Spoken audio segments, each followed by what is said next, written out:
नमस्कार, जनप्रभा सुपरफास्ट में आपका स्वागत है। मैं हूं हेमेंद्र सिंह। नजर डालते हैं आज की सुर्खियों पर।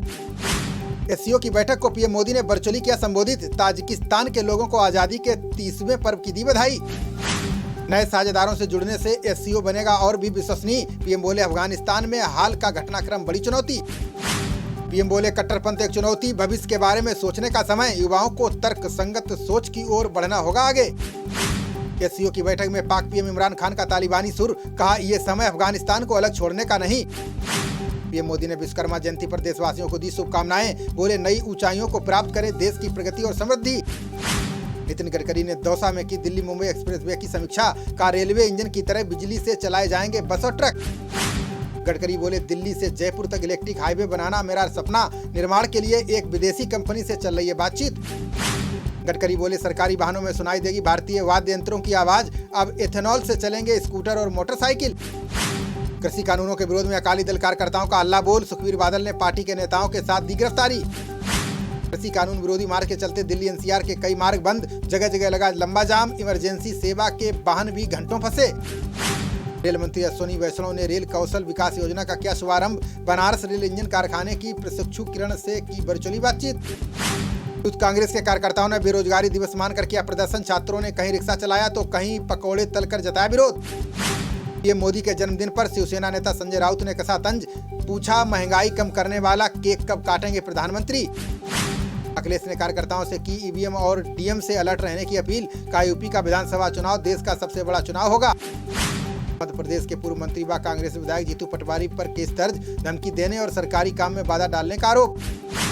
आईटी कंपनी टीसीएस ने वर्क फ्रॉम होम खत्म करने का किया ऐलान, कोरोना के घटते मामलों को देखते हुए लिया गया फैसला। अफगानिस्तान से सैनिकों की वापसी के बाद बाइडेन की हो रही आलोचना, आतंकी कपड़ों में दिखाए गए राष्ट्रपति, लिखा मेकिंग तालिबान ग्रेट अगेन। विश्व बैंक की डूइंग बिजनेस रिपोर्ट की विश्वसनीयता पर उठा सवाल, चीन की नाराजगी से बचने के लिए रिपोर्ट में की गई छेड़छाड़। ये मोदी के जन्मदिन पर वैक्सीनेशन का बना रिकॉर्ड, सिर्फ 6 घंटे में 1 करोड़ से ज्यादा लोगों को दी गई डोज। पीएम मोदी के जन्मदिन पर भुवनेश्वर के आर्किटेक्ट ने दिया खास तोहफा। प्रियंका साहनी ने अनाज से बनाई प्रधानमंत्री की 8 फुट लंबी तस्वीर। वीवीआईपी की सुरक्षा में पहली बार तैनात होंगी महिला सीआरपीएफ कर्मी, जल्द शुरू होगी ट्रेनिंग। AK-47 जैसी राइफल चलाने का भी मिलेगा प्रशिक्षण। राहुल गांधी को पीएम मोदी का विकल्प नहीं मानते टीएमसी सांसद सुदीप बंदोपाध्याय, बोले ममता बनर्जी हैं विपक्ष का चेहरा। कोरोना के बीच केरल सरकार को सुप्रीम कोर्ट से मिली राहत, 11वीं कक्षा की परीक्षा ऑफलाइन करवाने की दी अनुमति। दिल्ली में सीबीआई की बिल्डिंग के बेसमेंट में लगी आग, सभी अधिकारियों और कर्मचारियों को निकाला गया बाहर। सपा सरकार आई तो विश्वकर्मा पूजा की छुट्टी होगी बहाल, अखिलेश यादव बोले गोमती किनारे बनेगा भव्य मंदिर। बर्खास्त अधिकारी सचिन वाजे ने ईडी के सामने किया बड़ा खुलासा, का तबादला रुकवाने के लिए 10 डीसीपी ने मिलकर देशमुख को दिए थे 40 करोड़। उद्धव ठाकरे ने मराठवाड़ा मुक्ति संग्राम दिवस को किया संबोधित, बोले यहाँ के लोगों ने अन्याय के खिलाफ निजाम से लड़ी थी लड़ाई। मोदी के जन्मदिन पर दिल्ली भाजपा ने निकाली तिरंगा यात्रा, केंद्र की विभिन्न योजनाओं एवं कार्यक्रमों की लोगों को दी जानकारी। मध्य प्रदेश हाईकोर्ट ने ओबीसी आरक्षण को लेकर सरकार से मांगा जवाब, सामान्य भर्तियों में 27% आरक्षण दिए जाने को दी गई है चुनौती। दिल्ली पुलिस आयुक्त राकेश अस्थाना ने हाईकोर्ट में नियुक्ति को ठहराया सही, बोले बदले की भावना से दी जा रही है नियुक्ति की चुनौती। वायुसेना प्रमुख भदौरिया ने सुरक्षा को मजबूत करने पर दिया जोर, बोले वास्तविक सुरक्षा के साथ साइबर सुरक्षा पर देना होगा ध्यान। आयकर विभाग ने अभिनेता सोनू सूद के खिलाफ बढ़ाया जांच का दायरा, मुंबई, नागपुर और जयपुर में उनके कई परिसरों पर की गई छापेमारी। सोनू सूद के परिसरों पर तलाशी को लेकर शिवसेना ने केंद्र पर साधा निशाना, सामना में लिखा भाजपा ने की थी प्रशंसा, अब उन्हें मानती है करचोर। कुपार कांड के आरोपी को दिल्ली हाईकोर्ट ने दिया झटका, जांच अधिकारी से जिरह करने संबंधी अंसल की याचिका खारिज। छत्तीसगढ़ कांग्रेस में नहीं थम रहा असंतोष, सिंहदेव के दिल्ली जाने की खबर, हाईकमान तलाश रहा नया फार्मूला।